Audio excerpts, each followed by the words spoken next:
안녕하세요. 반갑습니다. 예, 오늘 토요일인데 나오기 힘들었을 것 같아요. 예, 이제 6일차쯤 되면 조금 힘들 거예요. 시험이 뭐 한 2주밖에 안 남았으니까요. 끝까지 열심히 해야겠죠, 우리가. 자, 5개년 판례 제6회를 시작하도록 하겠습니다. 자, 1번입니다. 자, 사후저축은행법 시행령은 사후저축은행법으로부터 위임받은 사항 중 대주 또는 상호저축은행 임원이 사실상 그 경영을 지배하고 있다고 인정되는 법인을 특정하여 구체적인 범위를 상호저축은행법 감독 업무 시행사 측에 재임을 하고 있습니다. 자, 결국 여기까지 보면 이제 법에서 시행령으로 위임을 하고 있다 그런 말이죠. 자, 이럴 때 맨 마지막에 포괄임의 입법 금지 원칙이나 명확성 원칙에 반하는 것을 볼 수 없다. 맞습니다. 제가 이제 알려드렸었죠. 법에서 령에 위임을 했을 때 포괄임의 입법 금지 원칙이나 그 법률주의나 명확성에 반하는 것은 뭐가 있어요? 건축, 그리고 약국, 건축과 약국. 그 두 개만 딱 위반이 됐었고 나머지는 다 합치가 된다고 그랬었죠. 그래서 건축이나 약국이 아니기 때문에 그 합치된다 이렇게 보시면 되겠습니다. 맞습니다. 2번. 자, 교육감 선거에 공직선거, 시도지 선거에 관한 규정을 준용한 그 구지방 교육자치에 관한 법률은 재형법정 명확성 원칙에 위배되지 않는다. 맞습니다. 예. 이것도 제가 이제 첫날 그 명확성 원칙에 반하는 것들 쭉 정리해 드렸죠. 예. 명확성 원칙에 반하는 것을 딱 정확히 알아두시고 그 외에는 전부 다 명확성 원칙에 위반되지 않는다 이렇게 보시면 됩니다. 지금 2번 판례는 이거예요. 자, 공직선거법의 규정을 그 지방교육자치가 하는 법률에 준용을 하고 있는데, 자, 이 법에서 선거운동이라는 이런 용어를 이쪽 법에서 이렇게 준용해서 쓰고 있단 말이에요. 이렇게. 이게 명확한 개념이라면은 뭐 갖다 써도 괜찮은 거예요. 근데 애매한 개념이라면 막 갖다 쓰고 그러면 안 되는 거겠죠. 근데 선거운동이라는 표현 자체가 굉장히 명확한 표현이다 이렇게 봤습니다. 선거운동이라는 게 후보자를 지지하거나 누구를 붙게 하고 누구를 떨어뜨리게 하고 그런 선거에 관한 운동이기 때문에 명확한 개념이다. 그래서 갖다 써도 괜찮은 개념이다 이렇게 봤습니다. 네, 그거 쓰세요. 선거운동 동그라미 이러면 되겠죠. 선거운동이라는 표현 자체가 명확한 개념이므로 다른 법에다 갖다 써도 괜찮다 이렇게 봤습니다. 맞습니다. 자, 3번. 그 항만운송사업법 시행령에서 규정하는 선박용 연료를 공급하는 사업을 단순한 보관 목적에서 육상용 기계 운행을 위한 용도로 사용되는 연료 공급 사업까지 확장해서 가는 것은 재헌법정 원칙에 위반된다고 봤죠? 예, 틀렸습니다. 자, 이제 보시면 선박용 연료라고 나와 있어요. 법에. 그럼 선박의 그 운항을 위한 용도로 쓰는 기름을 말하겠죠. 근데 집에서 단순히 보관을 하려는 목적이었다거나 육상용 기계. 예, 선박용과 육상용은 다르잖아요. 그래서 선박용과 육상용을 이제 같다고 해석하는 것은 잘못된 해석이죠. 유치해석 금지 원칙에 위반되는 겁니다. 예, 틀렸습니다. 4번. 어떤 단체가 특정 후보자를 지지 추천하는지 여부를 공직선거법에서 규정하는 그 허위사실 공표죄에서만 경력에 관한 것이 포함된다고 해석하는 것은 유치해석 금지 원칙에 위반되죠. 예, 틀렸습니다. 누가 나를 지지하는지 여부하고 내가 살아온 경험과 이력은 서로 다른 겁니다. 예, 같다고 해석할 수 없어요. 틀렸고요. 5번. 특정 범죄자에 대한 위치 추적 전장치 부착에 관한 법률 제5조 1항 3호에서 부착 명령 청구 요건으로 정한 성폭력 범죄를 2회 이상 범하여 유죄 확정 판결을 받은 경우를 포함한다. 여기에 소년 보호 처분 받은 전력은 포함되지 않는다. 맞죠? 예. 자, 유죄로서 이제 확정 판결을 받으면 이거 전과자가 되는 거죠. 자, 그런데 소년의 경우, 소년의 경우에 14세 이상부터 19세 미만까지 소년에 대해서는 우리 그 형사처벌도 가능하고 가정법원에서 보호처분도 가능, 둘 다 가능하죠. 그래서 이 소년이 저지른 죄가 중하다면 형사법원에 보내서 형사재판을 해요. 그리고 징역 같은 형벌을 부과할 수도 있고요. 그 다음에 죄질이 이제 경미하다면 가정법원에 보내서 재판을 하죠.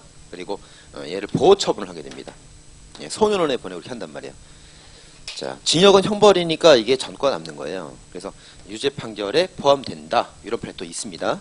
있고 보호처분 받은 것은 이게 학교를 보낸 거기 때문에 형벌은 아니죠. 전과 남지 않고. 그래서 이것은 유죄 판결에 포함되지 않는다. 이 판례가 되는 겁니다. 이렇게. 그래서 보호 세모 딱 쳐두시고 그 다음 거기다 또 쓰세요. 징역 동그라미 있으면 되겠습니다. 소년으로 써받은 징역은 전과가 남는 유죄 판결 맞다. 근데 보호처분 받은 것은 전과 남지 않고 유죄 판결 아니다. 그죠? 두 개 비교해서 보시겠습니다. 판례 두 가지가 있습니다. 5번은 맞습니다. 그래서 6번입니다. 자, 6번 우리 어젠가 그제 배운 적 있죠? 성매매 알선 등이 처벌하는 법률에 정한 성매매에 제공되는 사실을 알면서 자금, 토지, 건물 제공하는 행위에 행위자가 스스로 성매매 알선 권유하는 행위나 성매매 장소 제공 행위를 하는 경우도 포함된다. 이렇게 맞죠? 예, 틀렸습니다. 틀렸죠? 지난 시간에 우리가 뭐 배웠냐면 이제 다른 사람이 성매매 하는 걸 알고 건물을 제공할 때 처음부터 알고 제공하나 처음에 몰랐지만 나중에 알고도 계속 제공하나 둘 다 똑같이 처벌했었죠. 그 다음에 이제 요플에 나온 겁니다. 다른 사람의 성매매에 건물을 제공해도 처벌되지만 행위자 자기가 성매매하면서 거기에 제공하는 것도 똑같이 처벌하여야 한다. 이런 판례입니다. 예, 설명드렸었죠? 그래서 틀렸습니다. 7번. 자, 아동청소년 이 음란물은 아동청소년이나 아동청소년 또는 아동청소년으로 인식될 수 있는 사람이나 표현물이 등장해서 그 아동청소년 등이 제2조 4호 강목의 행위나 성적 행위를 하는 것과 같아 평가될 수 있는 내용을 표현하는 것이어야 한다. 맞죠? 예. 자, 최근에 이제 아동 청소년 음란물이 굉장히 문제가 되고 있습니다. 그래서 이렇게 이제 야동이 있어요. 야동. 그래서 음란물입니다. 예. 자, 그런데 여기 갑이라는 남자나 을이라는 여자가 이제 성행위를 한단 말이에요. 음란 성행위를 하는 영상입니다. 이게. 근데 이제 이 을이 예를 들어 나이가 실제 나이가 17세 미성년자예요. 그죠? 그럼 이건 이제 아동이 등장한 음란물로서 이 처벌되는 겁니다. 아동 음란물 되는 거예요. 근데 실제 나이가 뭐 22살입니다. 근데 이제 외모가 동안이에요. 예, 동안이기 때문에 어려 보여요, 실제로는. 그래서 한 17세 정도로 어려 보인다 이거예요. 그죠? 자, 그럼 예전에 이제 이렇게 뭐라고 했냐면 실제 나이가 성인이더라도 얼굴이 어려 보이고 아동처럼 보여진다면 사람들이 이걸 볼 때 아동이 등장했구나 생각할 수 있단 말이죠. 그러면 이제 이것도 아동 등장 음란물로 처벌이 가능하다 이런 판례입니다. 아시겠죠? 예. 그래서 아동이 꼭 등장을 해야 되는 것은 아니고 아동으로 인식될 수 있는 사람이 등장했다면 처벌할 수 있다 이렇게 봤습니다. 맞는 지문입니다. 예. 자, 근데 좀 불합리한 점도 있을 수 있다는 거죠. 최근에 문제가 많이 됐고 그래서 이제 8번 판례가 나오게 된 겁니다. 자, 8번. 아동 청소년 이 음란물로 인정되려면 사회 평균인의 시각에서 볼 때 객관적으로 관찰할 때 외관상 의심 없이 명백하게 아동 청소년을 인식되는 경우라야만 하고 등장인물이 다소 어려 보인다는 사정만으로 아동이 등장한 음란물이라고 단정해서는 안 된다. 맞습니다. 네, 맞죠? 이제 요건 이제 보겠습니다. 이게 여기서 이제 플러가 추가된 거예요. 어려 보인다는 이유로 무조건 아동 음란물이다. 그렇게 단정 지을 수는 없다는 거죠. 그래서 나눠보자 이것도. 나눠서 봐야 됩니다. 자, 실제 나이가 22살인데 그 얼굴은 동안입니다. 근데 만약에 이 사람이 고등학생 교복을 입고 나왔어요. 음란물에. 그럼 누가 봐도 이거는 고등학생이구나 생각할 거 아니에요. 이런 경우라면 이제 아동이 등장한 음란물을 볼 수가 있다는 겁니다. 자, 근데 만약에 이제 이 사람이 회사 직원으로서 어떤 정장을 입고 회사 직원 같은 정장을 입고 딱 나왔어요. 그럼 이건 교복을 입지 않고 회사 정장을 입었으니까 얼굴은 어려 보이지만 성인이구나 생각되는 거죠. 이럴 때는 아동이 등장한 음란물을 볼 수가 없잖아요. 이럴 때. 이런 것까지 처벌하는 것은 좀 심하다 이렇게 본 겁니다. 이렇게. 아시겠죠? 예. 자, 그래서 이제 누가 봐도 명백하게 교복을 입고 등장했다거나 그러면 아동 음란물을 볼 수 있는데 그 성인처럼 이렇게 옷을 입고 나왔다면 이건 얼굴이 어려 보인다는 이유만으로 아동 음란물이라고 단정할 수 없는 겁니다. 이게 조금 더 세분화된 판례가 나온 겁니다. 8번에. 맞는 질문입니다. 자, 9번. 자, 피고인이 재원적 수를 시행 중 태반 조기방리를 발견하고도 출혈 관찰을 가능 지시했다가 대량 출혈이 있었죠. 그래서 병원을 옮겼어요. 전원 조치. 큰 종합병원을 옮기는 조치를 했습니다. 사망을 했죠. 근데 피고인에게는 전원 과정에서 상태 긴급성에 관해서 충분히 설명하지 않은 과실이 인정된다면 업무상 과실치사 성립한다. 맞죠? 자, 조그만 병원에서 큰 종합병원을 옮길 때에는 그 소견서를 써서 상세한 설명을 해줘야 돼요. 근데 그런 걸 하지 않았기 때문에 의사의 과실이 인정된다. 이렇게 봤던 사건입니다. 자, 맞는 지문이고 이거 제가 정리해놨나? 정리해놨죠. 46번에 제가 정리해놨습니다. 이 제왕절개 수술 판례는 이제 그 두 가지 부류가 있어요. 자, 첫 번째. 제왕절개 수술로 과다출혈 사망했다. 그래서 원칙적으로 의사과실 부정합니다. 제왕절개는 피가 많이 나지 않기 때문에 사망을 예상하기 힘들다 이렇게 봐요. 원칙은 죄가 되지 않습니다. 그런데 죄가 되는 판례가 두 개가 있죠. 태반종이 박리로 인해서 응급 제왕절개수를 받았을 때 응급수술은 피가 많이 날 가능성이 있단 말이에요. 충분히 예상 가능하기 때문에 피를 미리 구해놨어야 된다 이렇게 봐서 의사과실 인정합니다. 그 다음 또 하나가 지금 봤던 판례예요. 제왕절개 수술로 과다출혈을 하고 나서 전원 조치하면서 설명 제대로 안 하고 소견서 제대로 안 썼다면 그 설명을 제대로 안 한 부분에 의사과실이 있다 합니다. 자, 정리해보면 제왕절개 수술은 원칙적으로 무죄인 겁니다. 그런데 응급수술이거나 전원조치 사건 요 두 개만 예외적으로 죄가 된다고 봤습니다. 그죠? 전원 응급이란 말을 찾아보셔야 돼요. 자, 다시 돌아오시면 여기 9번은 이제 전원조치 사건이었기 때문에 죄가 됐던 판례였다 이겁니다. 됐죠? 맞고요. 10번. 재건축 사업으로 철거 예정된 아파트도 재물손괴죄 대상이 되죠. 슬러시 하나 끄시고 여기까지가 이제 딱 잘라서 시험에 나오기도 하죠. 네, 맞습니다.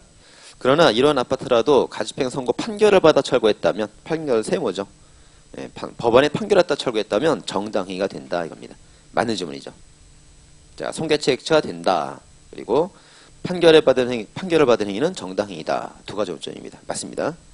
11번.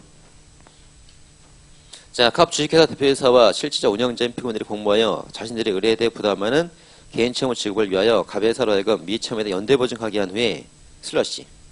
여기까지 일단 죄가 되죠. 배임죄가 됩니다. 죄명은 중요하지 않아요. 죄가 된다는 게 중요하지. 그리고 나서 이제 갑 회사를 위해서 보관 중인 돈을 임의로 인출하여, 인출 동그라미죠. 인출하여 위 지급 채무를 변제한 경우 배임 범행의 불가벌적 사후행위이다. 틀렸죠. 이거 이제 전에도 나왔었죠. 자, 그래서 이제 매일매일 전범위 하면서 이거 제가 시리즈로 같이 정리할 수도 있는데 시리즈 정리해버리면 여러분들이 이제 연습을 한 번밖에 못 하잖아요. 그래서 지난번엔 질권 설정 나왔었죠. 네, 그때 한번 보고 지금 이거 나올 때 또 보고 두 번 보잖아요. 이렇게 자꾸 이제 뭐 봤어요? 질권 설정하면서 배임죄가 됐다. 그리고 나서 상대방이 현금 인출하는 거에 대해서 피고인이 동의만 했다. 이 동의는 불가벌이라고 그랬죠? 불가벌적 사후행위. 그 다음 여기서는 이제 연대 보증하면서 죄가 됩니다. 이건 뭐 똑같은 거예요, 이건. 그죠? 똑같다고 그랬죠, 이거? 그죠? 이거는 물적 담보, 인적 담보. 그러니까 회사 자산으로 담보를 증오하는 것은 배임죄예요. 비슷한 행위입니다. 비슷한 행위예요. 근데 이번에는 이 사람이 연대 보증하고 나서 자기가 회사 돈을 인출해서 공금을 빼다 써버린 거예요. 그러니까 이거는 이제 자기가 돈을 직접 뺐으니까 불가벌을 볼 수 없죠. 별도죄가 되는 겁니다, 이렇게. 그죠? 지금 노량진에서 2단계 문제풀이 하고 있는데 이건 이제 여러 차례 설명드려도 계속 오답이 엄청 많아요. 오답이 계속 학생들이 키워드 잘 못 찾아냅니다. 이게 왜 그러냐면 이 말 자체가 좀 어렵잖아요. 다 어렵기 때문에 키워드를 자꾸 찾으는 연습하셔야 됩니다. 이렇게. 자, 그리고 질권 설정하고 나서 동의만 했던 것은 불가벌이고 연대 보증하고 자기가 돈 인출한 것은 그건 별도죄가 되는 겁니다. 아시겠죠? 자, 오답률이 많은 질문이니까 여러분들 요거 키워드가 지금 돼 있으니까 눈에 딱 들어오죠? 키워드가 없어도 여러분들 찾아낼 수 있어야 됩니다. 아시겠죠? 11번은 틀렸습니다. 오답률이 높다는 거 학생들. 12번. 피고인이 다른 공범들과 함께 장송회 다니면서 총 6회에 걸쳐 카지노 영업을 하였는데 6곳 중 4곳이 호텔 객실이고 나머지 2곳은 빌라 아파트였습니다. 이럴 때 관광진흥법 위반죄와 도박장치는 실적 경합범이다. 틀렸죠? 예, 상상적 경합범입니다. 자, 이거는 이제 오답률이 별로 없어요. 학생들 잘 맞춥니다, 되게. 그렇죠? 자, 이 사람이 이제 도박을 개장했는데 한 번, 두 번, 세 번, 네 번, 다섯 번, 여섯 번을 개장했단 말이에요, 이렇게. 자, 근데 그 중에서 네 번은 하나, 1, 2, 4, 6번은 그 호텔에서 했어요. 그 관광진흥법 위반죄가 됐습니다. 그 나머지는 이제 빌라 아파트에서 했기 때문에 그냥 단순 도박죄가 됐단 말이에요. 자, 네 번의 관광진흥법 위반죄하고 두 번의 도박개장죄하고 막 섞여 있잖아요, 이렇게. 섞여 있단 말이에요. 섞여 있으니까 이걸 막 이렇게 자르기 힘들단 말이죠, 이게. 그래서 이제 다 합쳐서 뭡니까? 계속되는 도박개장 행위다, 이렇게 본 거예요, 이렇게. 계속되는 한 행위로 본 겁니다, 이렇게. 그래서 잘라내기가 힘들기 때문에, 막 섞여 있기 때문에, 그럴 때 이제 전체적으로 다 묶어서 그냥 행위가 하나다, 이렇게 본단 말이죠. 죄는 두 개인데 행위가 하나니까 상상적 경합범이 되는 겁니다. 예, 틀렸습니다. 그 다음에 13번입니다. 자, 다수의 개를 조직하여 수인들의 개원들을 개발적 기망하여 개벌입금을 편취한 경우 각 피해자별로 독립사기죄 성립하고 상호간은 실질적 관계에 있다. 맞죠? 제일 중요한 포인트는 뭡니까? 개별적으로죠. 개별적. 네, 개별적이란 말입니다. 자, 갑이 여러 차례 수회에 걸쳐서 이제 범죄를 저질렀어요. 여러 차례 저질렀다는 거에 우리가 속으면 안 되죠. 피해자가 몇 명인가를 봐야 돼요. 피해자가 한 명이다. 한 명이다. 그럼 사기죄는 포괄일죄가 되는 겁니다. 이렇게 포괄일죄가 될 수 있어요. 근데 피해자가 여러 명이에요. 여러 명입니다. 그러면 이제 여러 개제가 된다. 이렇게 보는 거죠. 이렇게. 그죠?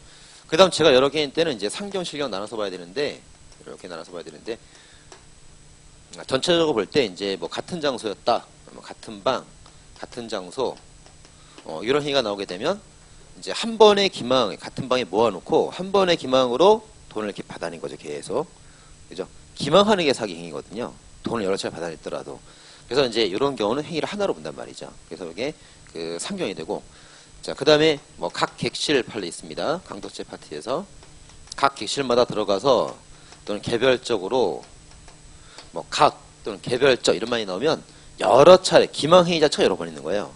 기망이 여러 번 있는 겁니다. 이럴 땐 실적경 확보되는 거죠. 자, 그리고 이제 좀 주의할 게 이제 있는데 여기서 자, 여러 명인 경우는 이제 제가 여러 개가 됩니다. 근데 그때 강도죄와 사기죄 보는 게 좀 다릅니다. 강도죄. 자, 여러 명이긴 하지만 남편과 처였다. 남편과 처. 둘은 가족관계죠? 예. 부부관계란 말이에요. 이렇게. 예. 부부가 피해자일 때. 그때 이제 강도죄는 어떻게 봐요? 강도죄는 이 부부를 하나의 관리 인정해서 죄를 하나로 보죠. 그죠? 가족에 대한 강도죄는 일죄로 봅니다. 근데 이제 부부에 대한 사기죄는 어떻게 봐요? 예, 부부 2명이었다면 강도죄는 2개가 된다. 이렇게 보는 게 원칙이죠. 그래서 강도와 사기가 보는 게 좀 다릅니다. 다만 이제 부부랄지라도 이 둘이서 사업을 같이 하고 있다면, 부부가 동업체를 구성하고 있다면, 예, 그런 경우에 한해서 사기죄도 일죄가 될 수 있다. 이런 판례가 있죠. 네, 이거 주의해서 보셔야 됩니다. 네. 그래서 이 부부에 대한 강도죄는 일죄, 사기죄는 2개. 근데 동업체를 구성할 때만 일죄 이렇게 됩니다. 주의하셔야 되고, 또 하나 이제 상경, 실경도 이제 같은 장소였다면 상경이고 서로 다른 장소였다면 실경이 되는 건데, 이 같은 방이냐 각 객실이냐 이런 말이 없어도 그냥 상경되는 게 있어요. 이게 뭐가 있냐면 사기도박 사건 있죠. 예, 사기도박 사건. 사기도박은 도박죄가 아니라 사기죄죠. 사기죄인데 이 사기도박이라는 말 자체가 도박을 할 때는 같은 장소에 모여서 고스톱을 치거나 카드를 치잖아요. 그래서 이 사기 도박을 한다는 이 말 자체에 같은 장소에 모여서 한꺼번에 같이 모여 앉아서 도박을 한다 이런 말이 포함이 되어 있기 때문에 이거 사기 도박의 피해자 여러 명일 때 이거 무조건 상경입니다. 같은 장소란 말이 없어도 상경되는 거죠. 이거. 자, 이렇게 이제 보시면 되겠습니다. 자, 그래서 이제 여기 3번은 일단 피해자가 여러 명이니까 제가 여러 개고, 개별적이라 했으니까 행위가 여러 개고, 그러니까 실적 경험이 되는 겁니다. 맞습니다. 자, 14번. 피고인이 혼자 술을 마시던 중 갑 정당이 국회에서 예산을 강행 처리했다는 것에 화가 나서 공중전화 이용해서 경찰서에 전화 걸어서 뭐라고 했냐면 당사를 폭파시키겠다 이렇게 말을 했죠. 예, 협박죄에 관한 판례입니다. 이거 우리 한번 배웠었죠? 그래서 경찰에 대한 협박죄를 구성한다. 틀렸죠. X. 자, 여기서 그 해악을 받는 자는 정당의 당사고요. 이런 말을 전해 듣는 사람은 경찰관입니다. 협박의 객체는 경찰관이죠. 근데 해악의 대상인 제3자와 이 말을 전해드는 경찰관이 객체가 서로 다르죠. 네. 이 둘 간의 밀접한 관련성이 인정된다면 협박죄가 될 수 있지만 정당과 경찰은 아무 관련성이 없어요. 밀접성이 없기 때문에 원칙대로 협박죄가 아니다라고 해야겠죠. 틀렸습니다. 15번. 권리는 상관이 직무생활 태만하거나 지시사항을 불이행하고 허위 보고 등을 한 부하에게 근무 태도를 교정하고 감독하기 위하여 직무수행 내역을 일지 형식으로 기재하여 보고하도록 명령했습니다. 이럴 때 형법상 강요죄가 성립하지 않는다. 맞죠? 예, 맞습니다. 자, 이것도 이제 한번 정리해볼까요? 이 강요죄가 이거죠. A라는 사람이 자기 생각이 있어요. 자기 생각이 있습니다. 자기도 하고 싶은 게 있고 하기 싫은 게 있어요. 그죠? 근데 갑이 이제 얘한테 어떡합니까? 얘한테 폭행이나 협박을 가는 거예요. 폭행이나 협박을 해. 때리거나 막 협박을 지르는 겁니다. 협박을 지르서 네가 하고 싶은 거 하지 마. 못하게 하고. 네가 하기 싫은 거 해. 강요하는 거죠. 이게 이제 강요죄죠. 그래서 폭행, 협박으로 의사를 이제 제한합니다. 의사를 강요해서 권리 행사를 방해하거나 의무 없는 일을 시키는 범죄입니다. 이게 그죠? 강요죄. 그래서 이 강요죄 폭행 협박 정도가 어느 정도예요? 상대방을 억압할 필요는 없죠. 어느 정도면 됩니까? 이 사람의 의사를 제한할 정도면 되는 거죠. 의사를 제한하는 범죄이기 때문에 그래서 의사를 제한할 정도의 폭행 협박으로 충분하다 이렇게 봅니다. 억압할 정도까지 필요하지 않고 이 사람만 키워드이고. 예. 자, 그다음에 권리 행사 방해는 좋다 이거예요. 의무 없는 일 강요죠. 이거 하기 싫은 걸 시켰다 다 죄가 되는 건 아니에요. 의무가 없는 일을 시킬 때 죄가 된다 이렇게 보죠. 자, 해야 되는 거, 의무가 있는 걸 시킬 때는 죄가 성립하지 않습니다. 죄가 성립하지 않아요. 자, 예를 들면 학생들한테 공부하라고 강요하는 건 강요죄가 안 돼요. 학생 공부할 의무가 있기 때문에. 그죠? 그럼 이제 의무가 있는 일을 시켰기 때문에 강요죄 성립하지 않는 거, 세 정도가 있죠. 기출 사례가 하나 있고 판례가 두 개 있어요. 기출 사례 뭐가 있냐면 채무자에게 변제를 강요한 경우. 이죠. 2년 전 그 검찰 쪽 기출입니다. 이게 채무자에게 변제를 강요한 경우. 채무자는 돈을 갚을 의무가 있거든요. 강요죄가 나올 수 없죠. 기출 사례입니다. 그다음 판례로서는 두 개가 있죠. 권상우 판례 있잖아요. 권상우에게 팬미팅을 강요했죠. 이거 강요죄 안 되죠. 권상우가 팬미팅 의무가 있었기 때문에. 또 하나가 이겁니다. 일지 형식 보고. 일지 형식으로 보고해라. 매일매일 보고해라. 강요해도 강요죄가 안 돼요.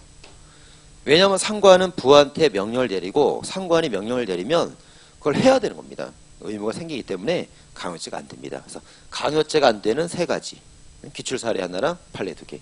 이거 세 개 꼭 정리하셔야 됩니다. 다 의무 있는 걸 강요하기 때문에 제가 안 되는 사건들이었어요. 됐습니다. 그 다음에 15번은 맞는 말이고요. 자, 16번입니다. 16번 제가 어제 쭉 정리해드렸죠.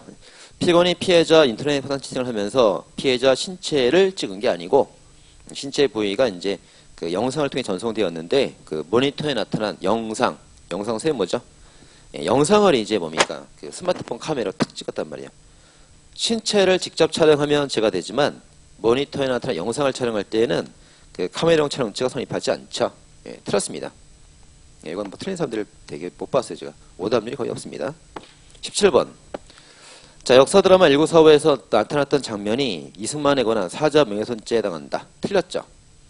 사자 명예훼손죄는 첫 번째, 사실을 적시해야 되고요.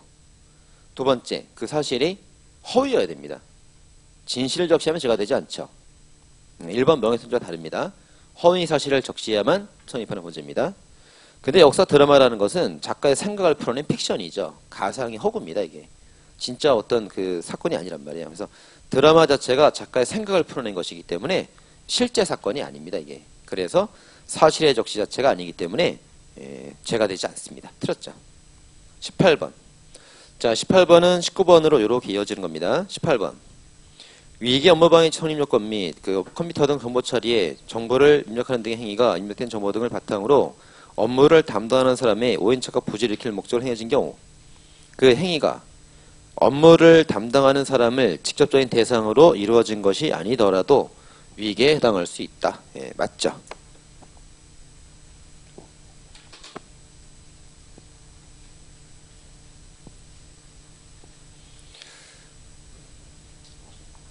자, 우리가 이제 기망이나 위계라는 표현을 써요. 상대방을 속이는 건데 얘가 이제 피고인, 범인이에요, 이게. 자, 얘가 이제 이 사람을 속인단 말이에요. 기망이라고 말하기도 하고 위계라고 말하기도 합니다. 근데 기망이나 위계라는 말은 이제 그 속에 뭐가 포함되어 있냐면 사람을 속인다는 뜻이 포함되어 있어요. 사람을. 그래서 사람을 기망해야 사기죄가 되고 사람을 속여야 업무방해죄가 됩니다. 사람을 속여야 돼요. 그러니까 얘가 이제 얘를 직접 속이면 위계죄가 되겠죠. 이게 됩니다.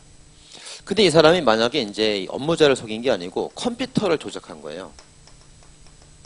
컴퓨터에 어떤 정당하지 못한 명령을 입력해서 컴퓨터를 조작했단 말이에요. 이거는 위계가 될 수 없어요. 반드시 사람을 속여야 되기 때문에.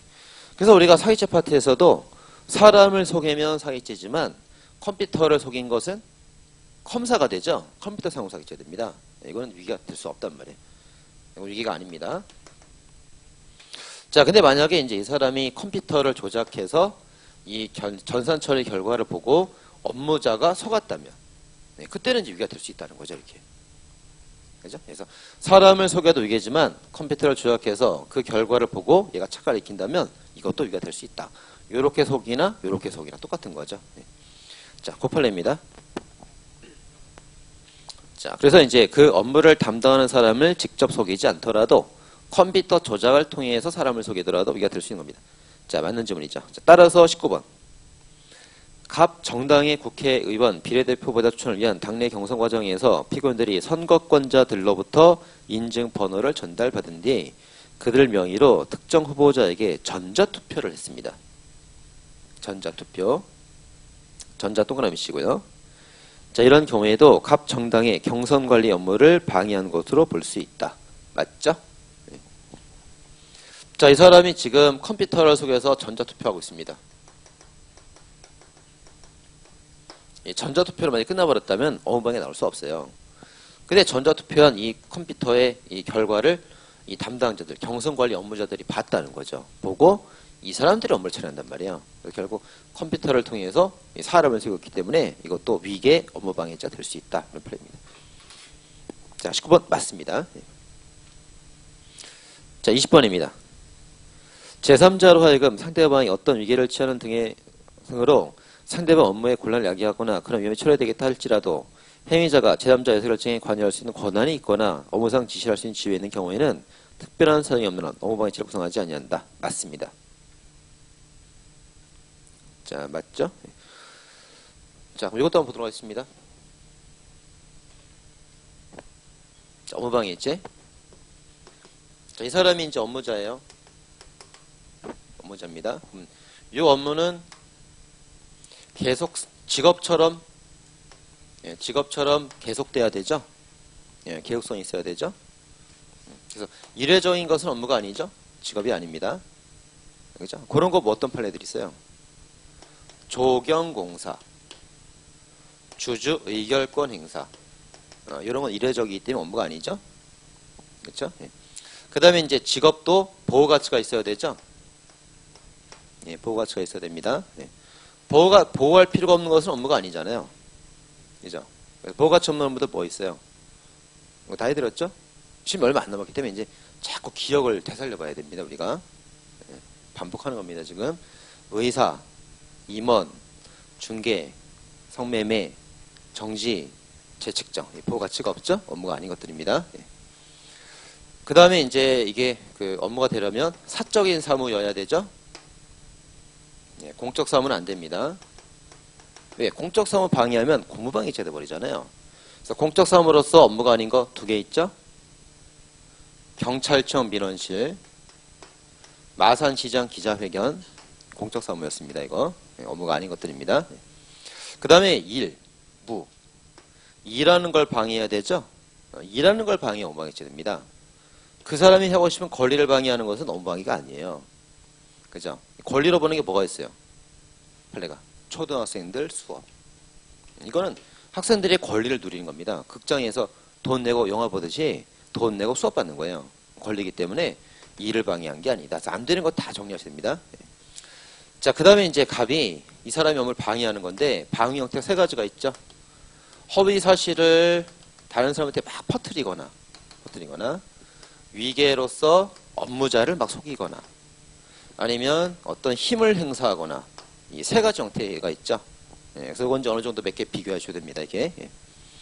그래서 이렇게 하면 이제 죄가 된다. 끝. 자, 이 사람이 업무 맞아요.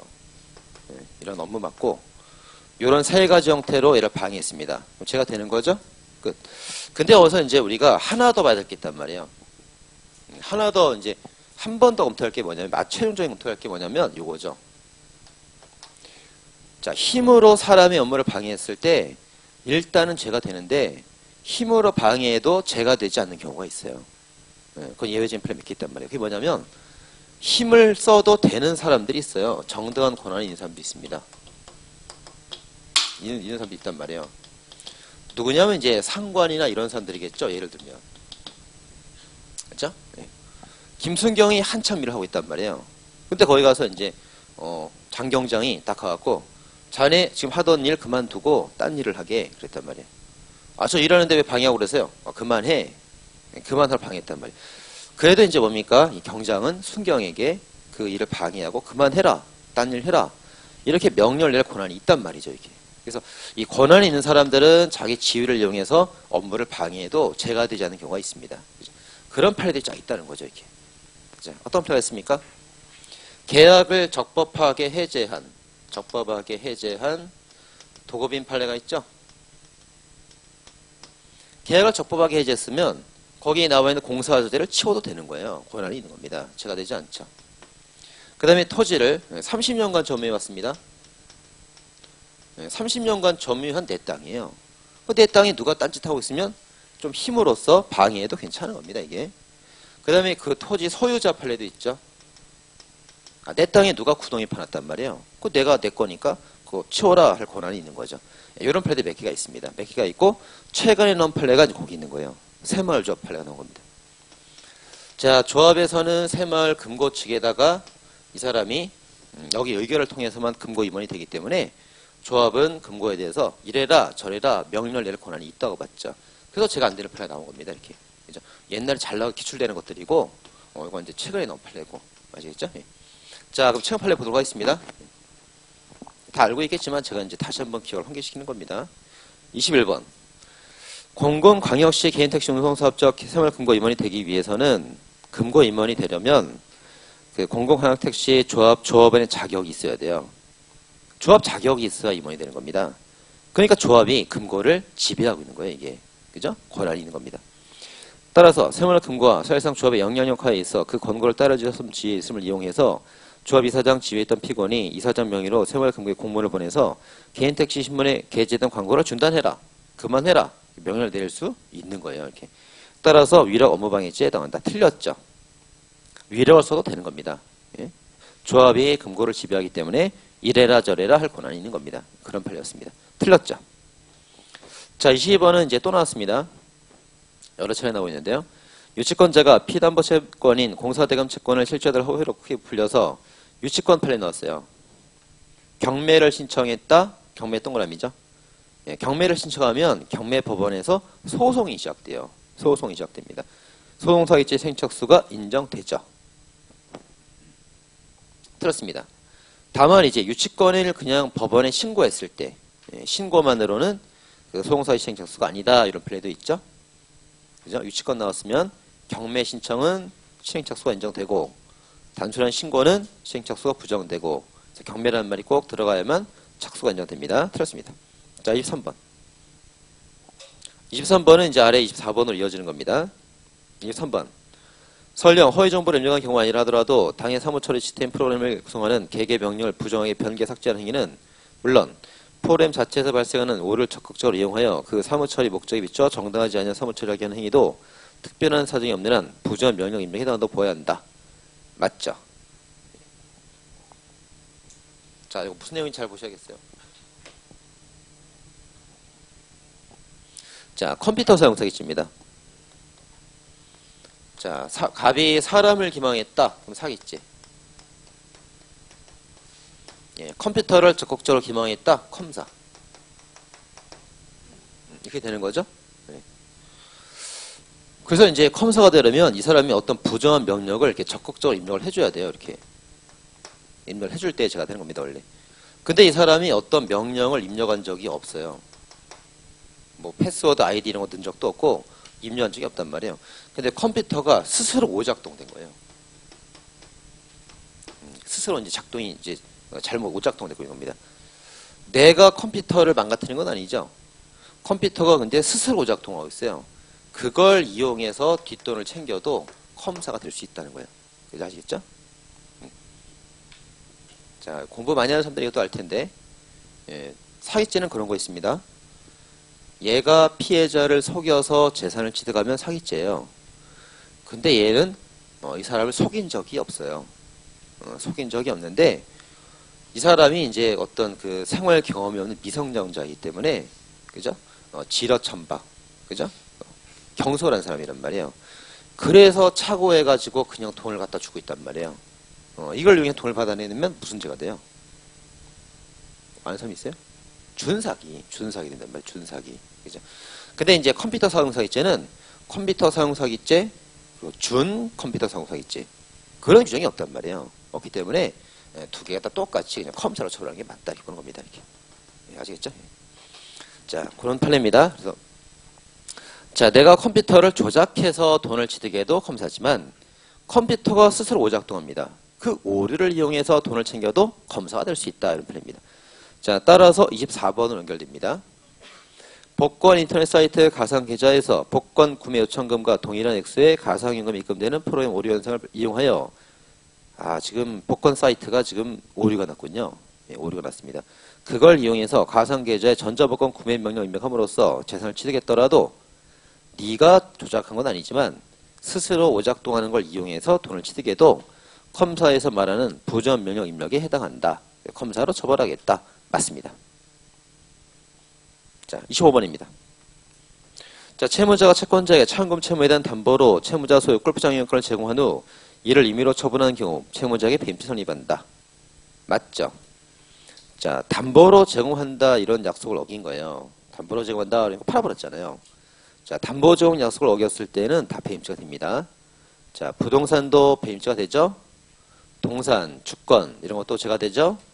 골프장 회원권 이건 권리, 채권이죠? 이것도 죄가 됩니다. 그래서 부동산이건 동산이건 채권이건 상관없이 담보 약속을 어기는 것들은 배임죄가 된다. 이렇게 봤습니다. 맞습니다. 채권 담보에 관한 판례는 이게 처음 나온 판례예요. 2012년도에. 그제 채권 담보 판례는 없었거든요. 예. 그래서 이것도 죄가 된다. 맞습니다. 자, 넘어가서 26번.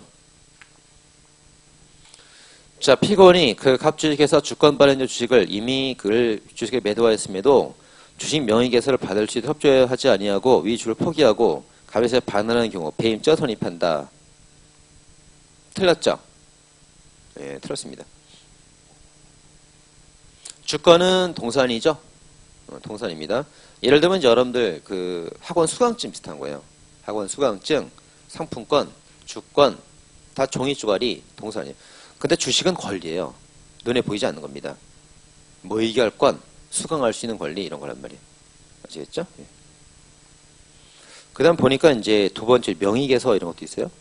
명의개서. 자, 좀 설명을 드리도록 하겠습니다. 여러분들 수강증으로 보시면 되겠어요. 잘 모르면 이제 시간이 얼마 안 남았으니까 이제 외우셔도 좋고, 이형 더 좋겠죠. 이제 한번 해보도록 하겠습니다.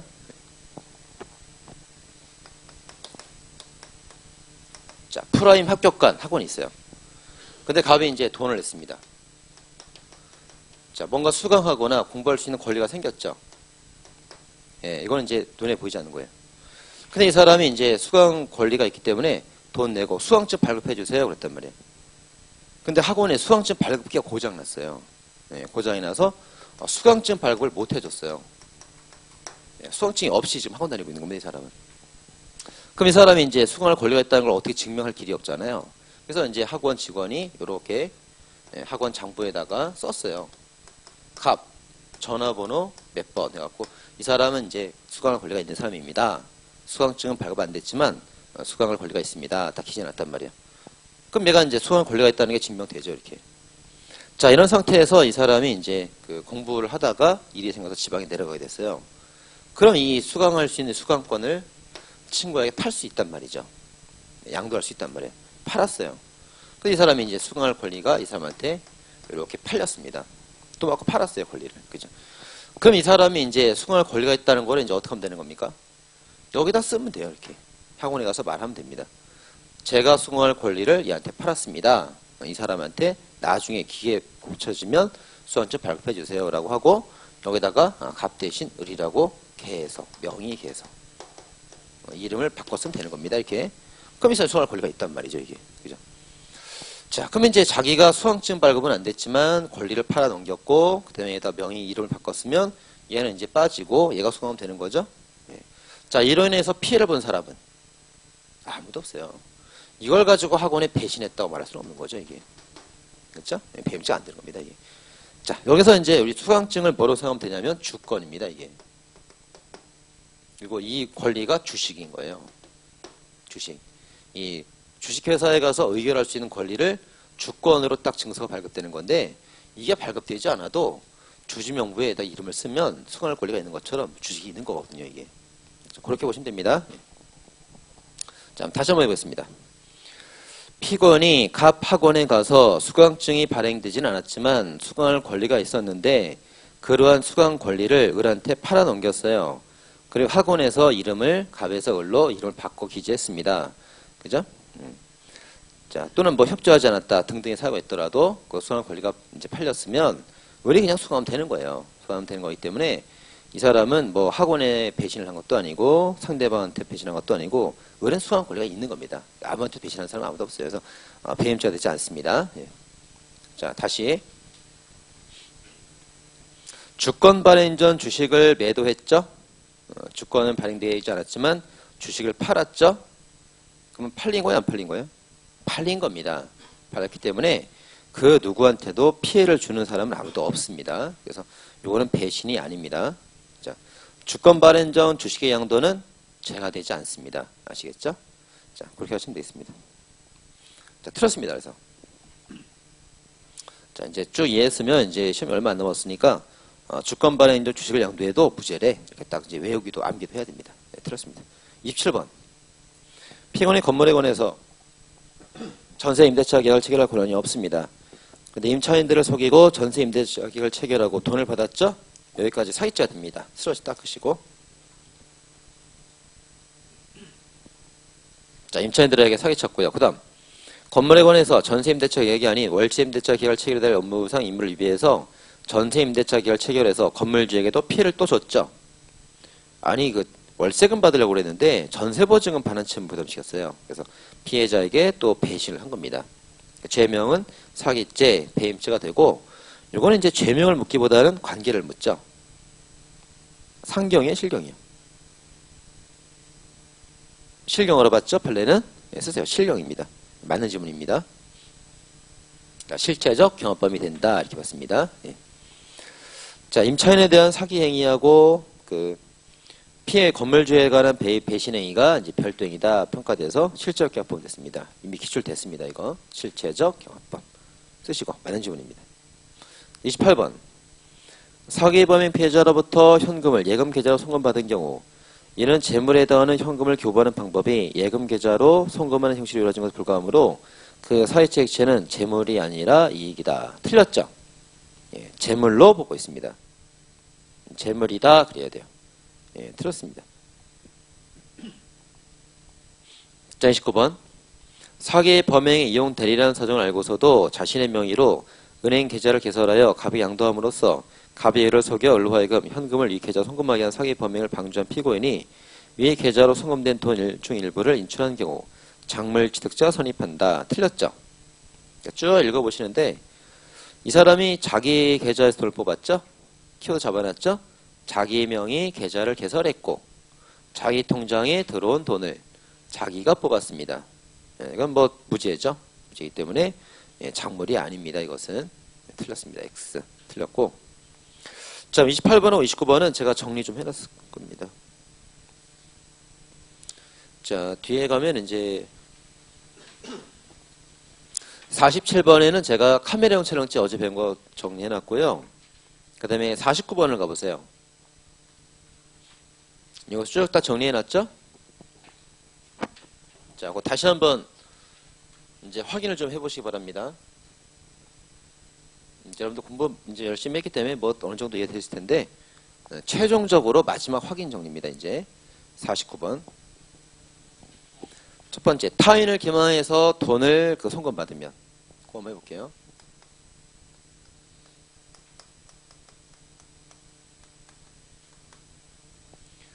자, 죄명은 뭐가 돼요? 사람을 속였으니 사기죄죠. 죄명은 사기죄. 이 사람이 얻은 것은 돈, 현금이죠. 손에 쥘 수 있죠. 재물입니다. 이거. 재물사기죄가 되죠. 예. 근데 이제 둘이 가깝게 사는 사람이라면 돈을 받을 수 있어요. 근데 멀리 살면, 얘는 부산에 살고 얘는 서울에 살면, 그건 돈을 받기 힘들잖아요. 너 멀리 사니까. 그럴 땐 이 사람이 이제 무통장 입금의 방식으로 돈을 또 보내줄 수가 있겠죠. 이렇게. 송금.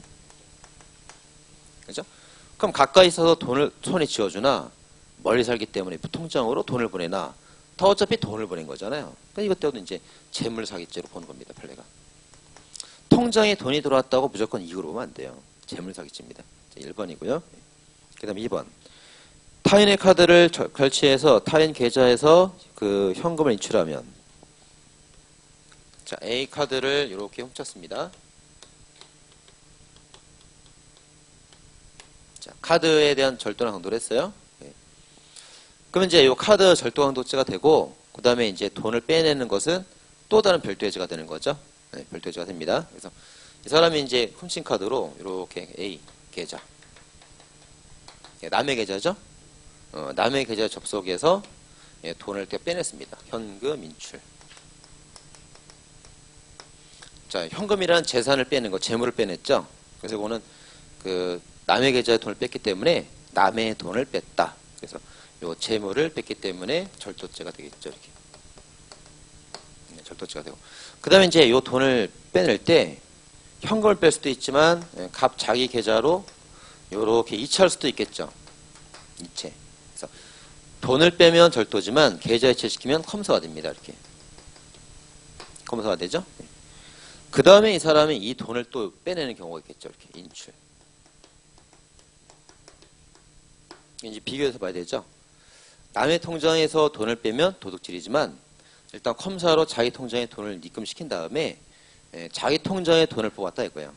그럼 자기 통장에 돈을 뽑는 것은 죄가 되지 않죠. 그래서 절도도 아니고 은행에 대한 사기죄도 아니고, 그죠? 따라서 이건 뭡니까? 작물도 될 수가 없죠. 자기 통장 뽑았으니까 작물이 될 수가 없습니다. 이렇게. 자, 그래서 이제 거의 두 번째, 타인의 카드를 절취하여 타인 계좌에서 현금 인출하면 카드 절도, 현금 절도 경합범이 됩니다. 그 다음에 네 번째 보세요. 타인의 카드를 절취해서 계좌 이체하면서 컴사가 되고 자기 계좌 돈 인출한 것은 절도되지 않습니다. 절도도 아니고 사기도 아니고 뭐 작물도 아니고. 그렇죠? 그럼 두 번째, 세 번째 뭐 다 봤네. 그 다음에 다섯 번째 보세요. 그런데 이제 타인의 카드를 편취했다, 갈취했다 이런 말이 나오면 또 이제 달라지는 거죠.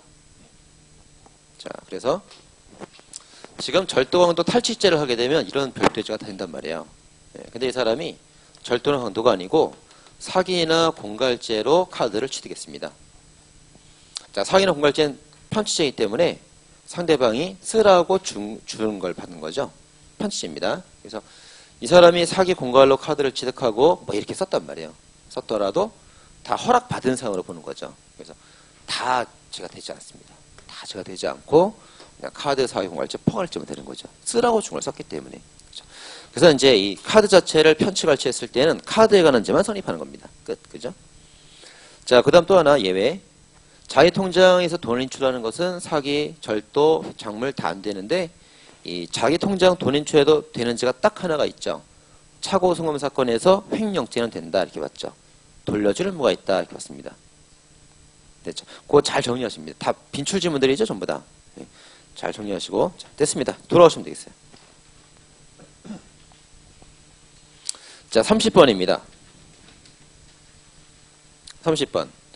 자신의信用力을 증명하기 위해서 타인에게 보일 목적으로 통화를 위조한 경우라도 형법에서 정한 행사 목적이 있다고 할 수 있다. 틀렸죠. 자,信用力을 증명하려고 보여주는 것은 행사가 되지 않습니다. 왜 그렇죠? 통화이기 때문에 그렇죠. 통화 밑줄. 예, 통화라서 이게 행사가 되지 않습니다. 통화는 유통성이 필요하기 때문에 상대방 손에 쥐어줘야 돼요. 교부해야 됩니다. 그래야 행사가 되는 거죠. 틀렸습니다. 그 다음에 31번. 위조 유가증권임을 알고 있는 자에게 교부했더라도 그것을 유통시켜서 알고 교부했다면 행사죄가 된다. 맞죠? 정을 알고 있는 자에게 교부하는 것이 행사죄가 되는 것은 두 개가 있습니다. 통화, 유가증권 두 개가 있죠? 네, 맞습니다. 문서는 안 되죠. 그 다음에 32번. 유가증권 위조의 공범 사이에 교부하는 행위는 절대 행사죄가 될 수 없죠. 통화건, 유가증권이건, 뭐 문서건 전부 다 공범 간에 주고받는 것은 행사죄가 되지 않습니다. 아직은 공범 수중에 머물러 있다 이렇게 보죠. 틀렸습니다. 자, 30번, 31번, 32번도 정리해놨죠. 48번에 정리해놨습니다. 이거 꼭 다시 한번 보셔야 되겠어요. 통화 주가 문서 파트는 이제 그 반드시 여기서 문제가 나오죠. 한두 문제 나오는데 꼭 여기서 이제 지문이 꼭 들어갑니다. 자, 6개. 기본 강의 때부터 배우는 것들입니다. 자, 유통성이 필요하기 때문에 상대방 손에 쥐어주고 교부해야만 행사죄가 되는 것은, 유통성이 필요한 것은 통짜 들어가는 거. 통화 하나밖에 없어요. 그 다음 유통성이 필요하지 않기 때문에 제시할 남등에서 되는 것은 통화를 뺀 나머지 2개, 유가증권과 문서가 있습니다. 자, 위조된 점을 알고 있는 자가 교부했을 때 행사죄가 되는 것은 통화, 유가증권은 받는 역시 바로 갖다 쓸 위험이 있기 때문에 행사죄가 돼요. 문서는 안 되고요. 근데 공범에게 주는 것은 그 어떤 것도 행사죄가 되지 않습니다. 그 다음 죽은 사람 이름으로 복사해도 위조가 되는 것은, 죽은 사람 이름으로 써도 위조가 되는 것은 유가증권도 되고 문서도 되고 다 됩니다.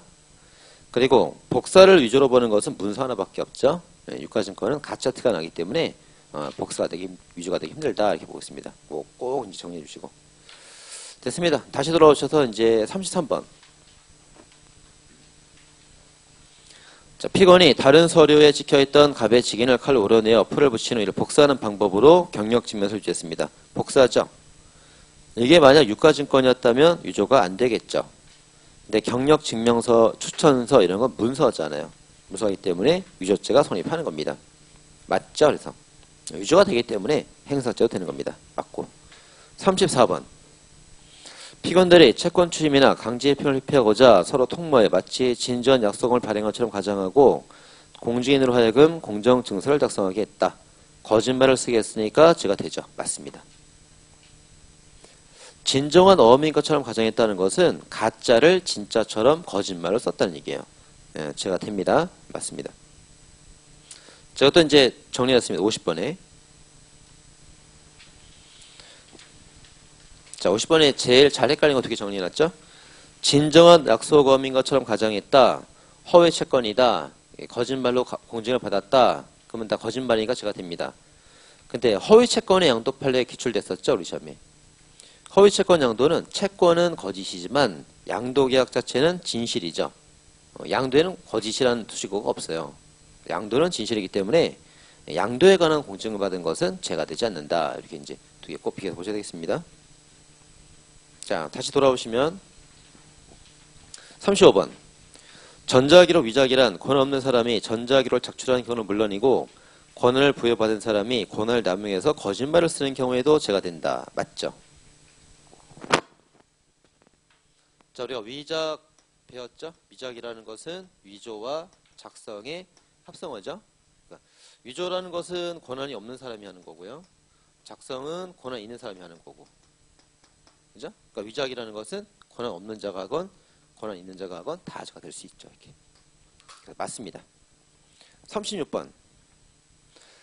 자동차 등록 담당 공무원인 피고인이 여액자동차 운송법상 차량 충당 연한 규정에 위배되어 영업용으로 변경 및 이전 등록할 수 없는 차량인 걸 알면서 자동차 등록 정보 처리 시스템에 자동차 등록 원부 용도란에 영업용이라고 입력을 했습니다. 영업 세무죠. 입력했습니다. 이때 변경 및 이전 등록에 관한 구체적 등록 내용인 최초 등록일은 사실대로 진실을 입력했단 말이에요. 따라서 위작에 해당한다. 틀렸죠? 자, 이것도 이제 한번 확인해 보도록 하겠습니다.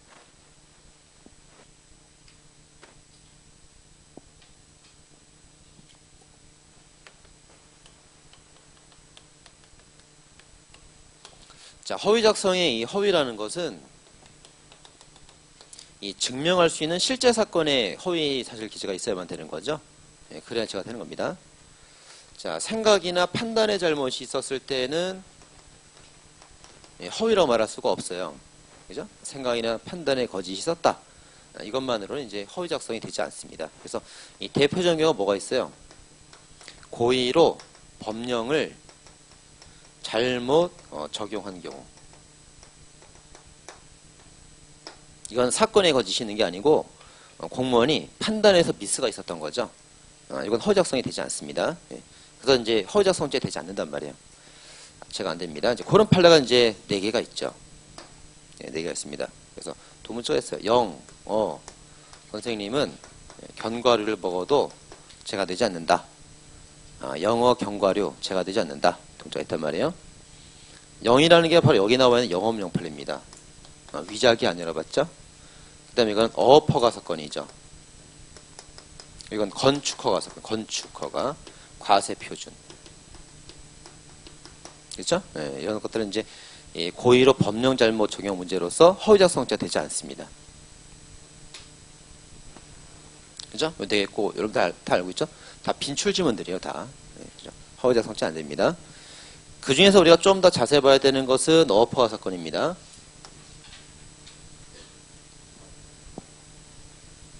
자, 어퍼가 사건이다라고 말을 해주기도 하고, 그죠? 말을 해주기도 하고, 그 다음에 이제 이렇게 나오기도 하죠. 출원에 관해서 담당하는 공무원이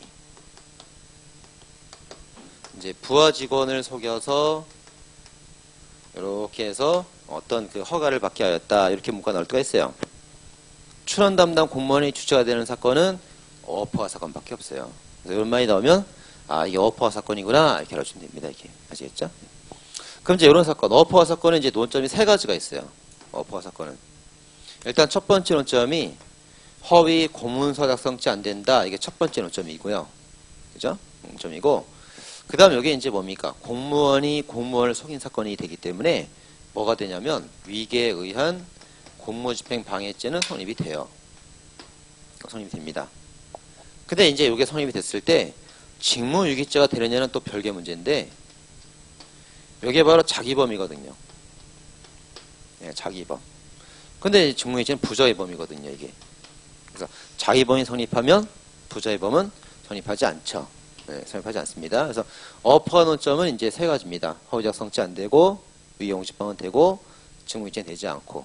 그죠? 그래서 이 자기범이 됐으면 부자범은 되지 않습니다. 네, 논점이요. 근데 이제 판례 중에 이런 거 있죠. 이 자기범도 되고, 부자의 범도 되고. 그죠? 이게 이제 은폐수단이었거나 이렇게 하나의 평가되면 자기범만 되는 건데, 이걸 두 개로 잘라서 본 판례가 있단 말이에요. 잘라서 자기범, 허위 공문서 작성죄도 성립하고 부자의 범인 직무유기죄도 성립하고 원래 이게 이제 목적수단 은폐수단이기 때문에 자기범만 되는 거잖아요. 원래는. 그죠? 근데 이걸 딱 잘라서 봐가지고 두 개의 범죄 실체적 행업범 된 판례가 딱 하나가 있죠. 우리나라에. 딱 한 개가 있습니다. 무슨 판례가 있어요? 어퍼 사건 말고 농지허가 사건 판례가 있단 말이에요. 농지허가 사건에서는 이 허위작성죄랑 직무유기죄가 두 개 다 된다고 봤죠. 그렇죠? 네. 주의하시. 이것도 여러 차례 빈출됐죠. 네. 자, 이렇게 쭉 관련된 거 싹 다 정리드렸습니다. 네. 자, 됐습니다. 그래서 이제 이 사건은 그렇게 연결된 사건이었어요. 자, 틀렸습니다. 37번. 자, 뇌물죄를 적용할 때 공무원 의지되는 과장, 팀장 이상 직원이라는 것은 직급을 기준으로 하고 그 과장, 팀장 동급이거나 그 이상 직원을 말하는 것으로서 현실적으로 과장, 팀장이 인지 아닌지는 별로 문제 삼지 않습니다. 직위를 문제 삼는 게 아닙니다. 그래서 키워드 직급 동그라미. 그 다음에 세 번째 줄 직위 세무. 직위 세무. 자, 이런 거죠. 자, 이 사람이 직장 내에서의 위치. 직장 내에서 위치가 부장이건 과장이건 팀장이건 실장이건 직장 내에서 위치, 명칭은 중요하지 않죠. 다 똑같이 이 기업에서 4급이나 5급 이상이 간부급이란 말이에요. 그렇다면 이제 공기업직 임원급이라면 뇌물죄에서 공무원 의지가 될 수 있는 거예요. 그래서 직급이 중요하다고요. 직급이. 그죠? 직위가 중요한 게 아니고 직급대로 판단해서 간부급이라면 공무원 의지를 할 수 있다. 이런 말입니다. 맞습니다. 자, 38번입니다. 피고인이 부산지방경찰청장에게 부산에 서울까지 도보로 시한다는 내용의 5개 집회 신고를 했습니다. 정당한 신고를 했죠. 신고를 하고 정당하게 도보 행진을 하고 있었다 이겁니다. 자, 정당한 집회를 불법 집회라며 제지하는 경찰관의 제지 업무가 위법한 직무집행이 되는 거예요. 따라서 여기에 대항했더라도 죄가 되지 않습니다. 틀렸습니다. 자, 그 다음은 이제 39번입니다. 피고인이 노조원들과 함께 경찰관인 피해자들이 파업투쟁 중인 공장에 진입할 경우에 대비하여 미리 윤활유 철판 조각을 바다에 뿌려놓았는데 위에 피해자들이 미리 미끄러 넘어지거나 철판 조각에 찔러 다쳤습니다. 특수 고무신방해 질상죄 성립한다. 틀렸죠? 자, 포인트는 미리죠. 미리 세모죠. 윤활유나 철판 조각은 위험한 물건이죠. 그런데 이것을 공무방해 폭행이 되려면 사람한테 뿌려야 돼요. 사람한테. 근데 경찰이 진입하기 전에 미리 뿌렸다는 것은 사람이 아무도 없을 때 뿌려놨다는 거예요. 사람한테 뿌린 것이 아니라면 사람에 대한 폭행이 아닙니다. 폭행이 아니라면 공무방해가 아니죠. 공무방해가 아니니까 이 죄가 나올 수가 없는 겁니다. 틀렸습니다. 자, 40번. 신청인이 허위자료 첨부해서 비자료 신청했고 이에 대하여 외국 주재 한국영사관 업무 담당자가 충분히 심사했지만 거짓을 발견하지 못하여 수리한 경우 위계 공식방해 성립한다. 맞죠? 자, 키워드는 어디냐면 한국영사관이죠.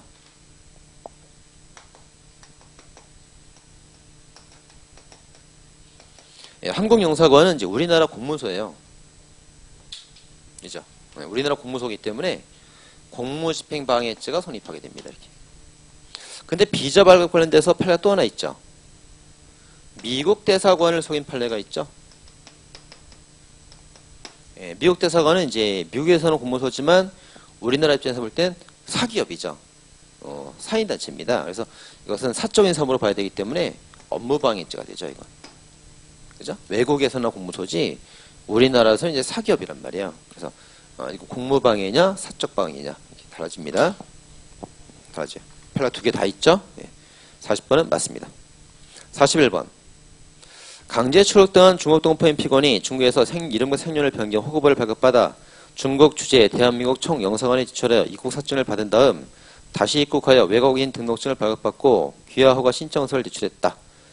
자, 호구부는 중국에서 쓰는 신분증이고 중국에서는 공적증명서예요. 중국에 있는 우리나라 영상을 속였습니다. 따라서 우리나라 영상에 속을 수밖에 없죠. 공적증명서를 제출했으니까. 위계의 공식방이 성립한다고 해야겠죠. 네, 틀렸습니다. 자, 42번, 43번. 42번. 게임 산업 진행하는 법률 위반 혐의로 수사기관에 조사받는 피해자가 사실은 게임장, 오락실 등의 실제업주가 아님에도 자기 실제업주로 거짓말로 진술했습니다. 범인도피죄가 성립한다. 틀렸죠? 허위 진술만은 죄가 되지 않습니다. 틀렸고요. 43번. 그럼 어느 정도가 돼야 죄가 되냐면 게임 산업 진행하는 법률 위반의 혐의로 수사기관에서 조사받는 피해자가 자신이 대신 처벌받기로 했어요. 자기가 범인임을 자처하고 대신 처벌받기로 했습니다. 이런 계약을 바지사장 계약이라고 하죠. 바지사장 계약을 체결한 정도가 되었습니다. 그렇다면 게임장 운영 경위도 자금 출처, 구입 경위, 계약 체결 경위까지 다 적극적 허위 진술하기로 했다면 이 정도가 되면 이제 범인도피죄가 된다 이렇게 보죠. 맞습니다. 그래서 이제 범인도피죄는 우리가 위계 공식방해랑 같이 보죠. 항상 범인도피, 위계, 공무집행방해.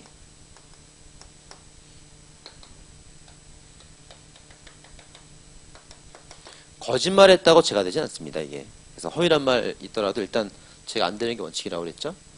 그죠? 네. 근데 이제 거짓말 중에서도 자기가 범인인 것처럼 자처하고 있어요. 자기가 대신 처벌받겠다는 거죠. 이 정도가 되면 범인도피가 되는 거예요. 근데 이 경우도 위계공직방은 안 됩니다. 이 경우도 안 됩니다. 예. 근데 지금 여기 오락실 사건에서 이제 종업원이 있는데 이 사람이 자기가 실제 업주입니다 이렇게 말한 것은 자기가 실제 업주입니다 이렇게 말했다고 그래서 자기가 대신 처벌받기로 하는 건 아니에요. 나중에 말을 번복할 수 있단 말이죠.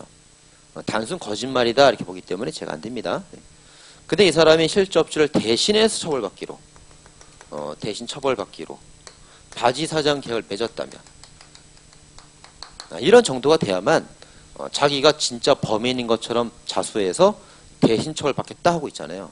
이 정도가 되어야 범인도피죄가 된다 이렇게 보는 거죠. 꼭 비교해서 보셔야겠죠.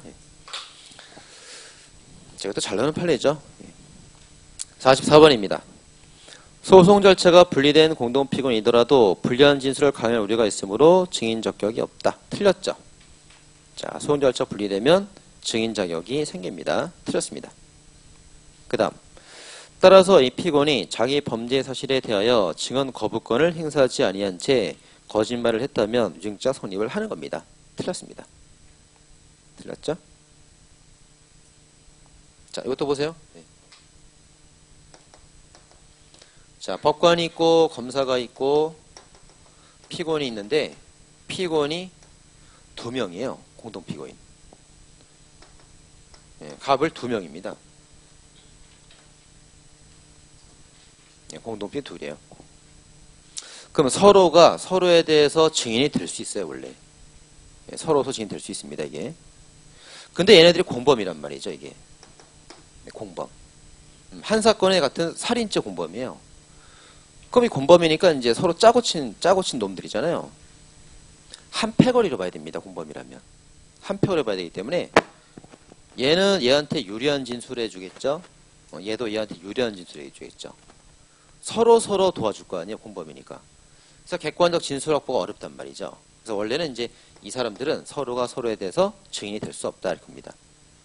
자, 근데 공범은 공범인데 둘이 서로 싸우고 있어요. 네, 싸우고 있습니다.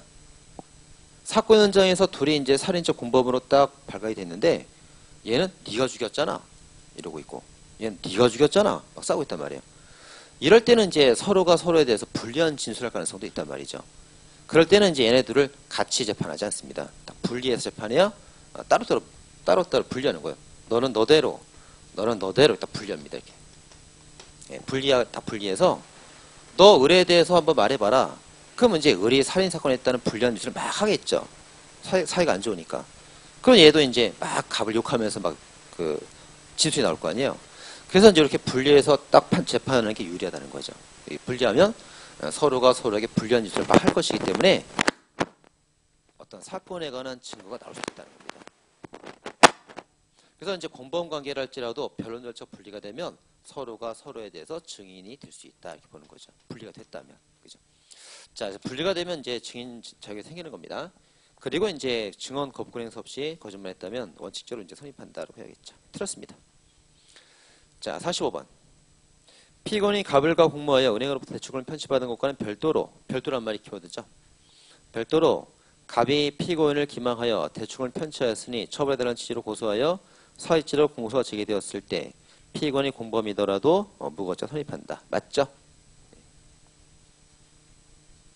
자, 또 공범 사건이에요. 자, 갑이랑 을이랑 둘이 은행을 사기를 쳤습니다. 공범이에요. 근데 갑이 이제 경찰서에 가서 신고한 거죠. 을이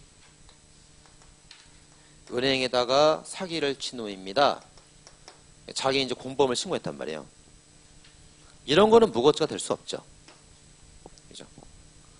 둘이서 같이 은행에 사기를 치긴 했지만 을 혼자서 사기를 친 것처럼 신고가 있단 말이에요. 그래도 무고한 자를 모함한 건 아니죠. 범인을 신고한 거잖아요. 그래서 이제 공범을 신고하는 것은 우리가 무고죄가 아니라고 봅니다, 이게. 그죠? 자, 근데 이제 이 사건에 관해서는 얘가 죄를 진 게 맞지만, 갑이 만약에 경찰서에 가서, 을이 애를 죽인 살인범입니다. 이렇게 신고했으면. 사기죄는 얘가 한 게 맞지만, 살인죄를 한 건 아니거든요. 그래서 요 사기죄 범행과 무관한, 완전 별도의, 다른 범죄로 고소하고 있단 말이에요. 이거는 무고한 자를 모함한 게 맞잖아요. 그래서 이거는 무고죄가 된다 이겁니다. 이렇게. 아시겠죠? 네. 그래서 이제 공범 사건에 공범을 신고하는 것은 범인을 신고한 게 맞기 때문에 거짓말이 아닌데 이 사건과 완전 별도의 사건을 신고해버리면 이건 무고죄를 모함한 게 맞기 때문에 무고죄가 된다 이렇게 보죠. 자, 그래서 이것도 참 잘 나옵니다. 공범을 신고하는 것은 무고죄가 안 됩니다. 근데 그것과 완전 다른 별도 사건을 신고를 하게 되면 무고죄가 될 수 있는 거죠. 맞습니다. 자, 여기까지 하도록 하겠습니다. 자, 수고하셨습니다.